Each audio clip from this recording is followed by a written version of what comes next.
Good afternoon. Welcome to the Young Leaders Network. I'm your host, Lady Trinette Wilson, founder of the National Association of Urban Etiquette Professionals and the Young Leaders Network. I'm so excited to be here today and that you have joined me. I wanted to just stop by really quickly and share with you something that hit the news.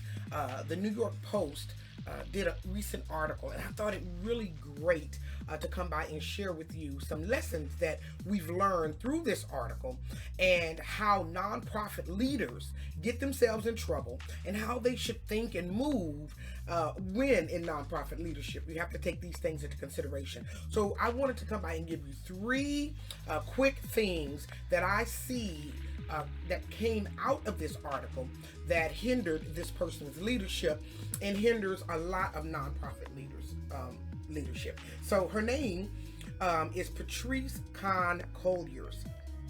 She is one of the co-founders of Black Lives Matters.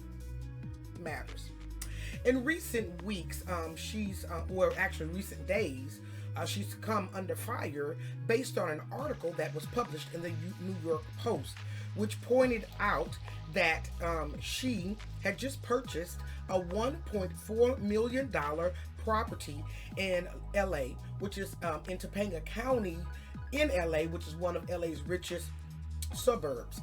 And this neighborhood is 88% white, yet she raised money on the oppression of black people. So if you feel black people are oppressed by white people, then why do you move to an all-white community? Not only that, she had over the last about 4 years, she's bought 4 high-end properties, and also looking at right now, allegedly, a $3.2 million house in the Bahamas. So she's been on a property spending spree. Now, if she owned her own private company, that wouldn't even be anyone's concern, anyone's business. But because she is a co-founder of a nonprofit organization and a leader and a leading face of the nonprofit organization, these purchases are now have become problematic. So much so to the point that one of the Black Lives leaders in New York has now called for an investigation, as well as some of the black men who they've been representing and raising this money off of, who have been killed by the police in recent years, have come out and told her to stop speaking on their behalf and stop using their name to raise money. So as a nonprofit leader, what can you do to avoid what 3 mistakes did she make, and what you can do to avoid these mistakes so you won't find yourself in this situation? And so number one, she felt that she was owed something from the nonprofit, so a sense of ownership in that nonprofit. Now, most people who start nonprofits do so because they feel like they see a problem.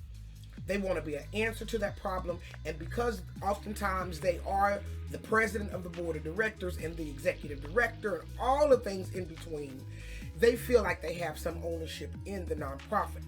Not only that, but they also feel like because they invested their money in the nonprofit initially, somehow maybe they will be provided as the nonprofit takes off or gets more money, they will be able to recoup some of that money that has been lost. However, a nonprofit's whole reason for existence is to help the community. None of the money should inure the individual benefits to one person, which means one person should not benefit from what they say they're raising money for the community to benefit from. So though you may have started the nonprofit, you really don't own the nonprofit. You can take a salary from the nonprofit. You can be a permanent board member and make all your family members, after you pass away, your board seat goes to another family member. But those things need to be taken care of in the bylaws and the articles of incorporation, and they need to be looked over by an attorney in order for it to be legal and for you not to get in trouble later on. So if I can tell you anything, if you're going to start a nonprofit, you need to make sure that you talk to an attorney about how you are going to recoup the money that you are putting into the nonprofit, and to hammer out a salary that is progressively increasing as the nonprofit is raising more money. And most importantly, in your financial documents, you need to divulge where your money is coming from and the staff, employees that you're paying, and what they do with their personal money after you have paid them. The nonprofit has paid them, even if you are the ED and you founded it and everything, is nobody's business, because now it becomes your personal salary. So that's one problem I see with a lot of nonprofit leaders. They feel like the nonprofit belongs to them. Number two, not being truthful about the authenticity of their ideology. So not being truthful about what they truly believe. So this Miss Cullors and all three of the Black Lives Matters leaders actually came out and said they were trained Marxists, and that they were Marxist. So Marxists are people who believe in the tenets of Karl Marx, who was kind of communist, kind of socialist, and Marxist at the same time. So these are all the isms, the family of the isms: socialism, communism, and Marxism. And basically, what all of those beliefs teach is that by nature, capitalism is bad. Being wealthy is bad, and because this person is wealthy, then it keeps other people from moving up and being wealthy themselves, and they become wealthy actually on hurting the worker, And so this is what their beliefs are, and unfortunately, buying 4 high-end properties and moving into an all-white neighborhood flies in the face of that ideology.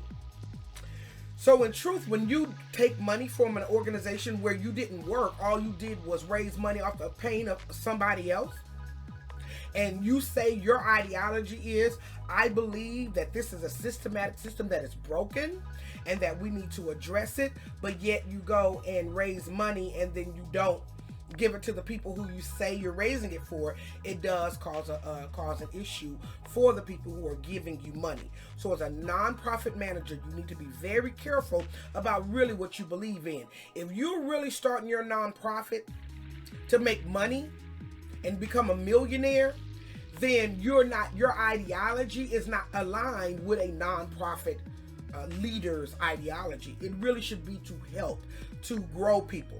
Now, how can you make the money? You can make money through grants and all kinds of ways. So that I'm not saying you should be broke, but what I'm saying is you have to be honest with yourself first about really what truly your beliefs are before you go and raise $90+ million. And in the end, we really see that really what you are a capitalist and not what you say you are. So you want to make sure that your ideology matches up with your actions. And then the third and the biggest mistake that she made, and I see this a lot in nonprofit management and leaders in the discussions of the issues that they are addressing.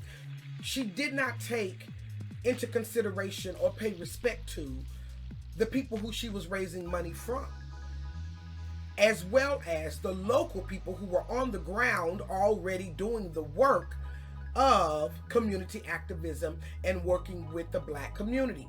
So it's like they come in from out of town and tell everybody in the city, oh, no, you're the little people. Let us come in and show you how to do it. And then when you come in and show you how to do it, you drain the money out of the Black community. You drain the media resources out of the community. And then after you've got your shine and your fame, you're on to the next. Meanwhile, that community is still left there in pain, still hurting, and no answers being given. And so when you do that, that leaves a bad taste in those people's mouth. And remember, they're community organizers as well. So they know how to lift their voice and bring light to issues that are impacting them. And so not respecting your partners is the third problem that I see nonprofit leaders and constituents, nonprofit leaders make. So you want to make sure that if you are the leader of a nonprofit organization, that you are truly in it for the right reasons, which is to touch your community, which is to change what you see and impacting your community. Because if not, you will be in a firestorm, just like this young lady is getting ready to be. And not only that, if you misappropriate funds that are given by government agencies, that are given by donors, they can actually go to the Secretary of State and file complaints with you, as well as you could face criminal charges if they can find that you didn't do what you said you were going to do. So nonprofit leaders, we need you. Our community needs you, but we need you to be authentic. We need you to stay connected.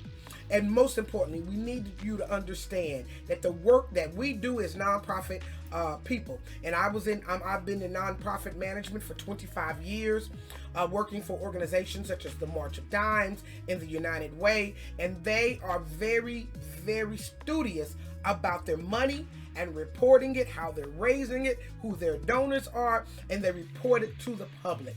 So bringing in money and not divulging who's giving your money, like Black Lives Matter is doing, they're not letting the public know who their top donors are. By doing these things, you create an aura of lack of trust of your organization. So with that, I want to thank you for joining me. You all, please remember to like, share, and subscribe if you like the information that you're getting here on the Young Leaders Network. Our whole goal is to bring young leaders together to teach them the tools that they need to be successful in their careers. Now, if you want to connect with me, please log on to www.nauep.com. I can also be reached at Lady T at Urban Girls, and that's with a Z.org. So we do our Bible studies on this channel, as well as our leadership trainings on this channel. Now, if you want to attend one of my personal young women's leadership training, which is a faith-based leadership training to teach you how to move in this current atmosphere, and you really want to learn how to move in your own true authenticity and walk in your integrity and leadership, this is a great class for you. I bring all of what I've learned in all of these wonderful organizations to bear here. And then as the leader of the National Association of Urban Etiquette Professionals, the largest etiquette association in the nation, I want to teach you how to rally people, get people excited around your message, and brand you to become the leader that you'd like to be. Thank you for joining me, and I'll see you on our next video.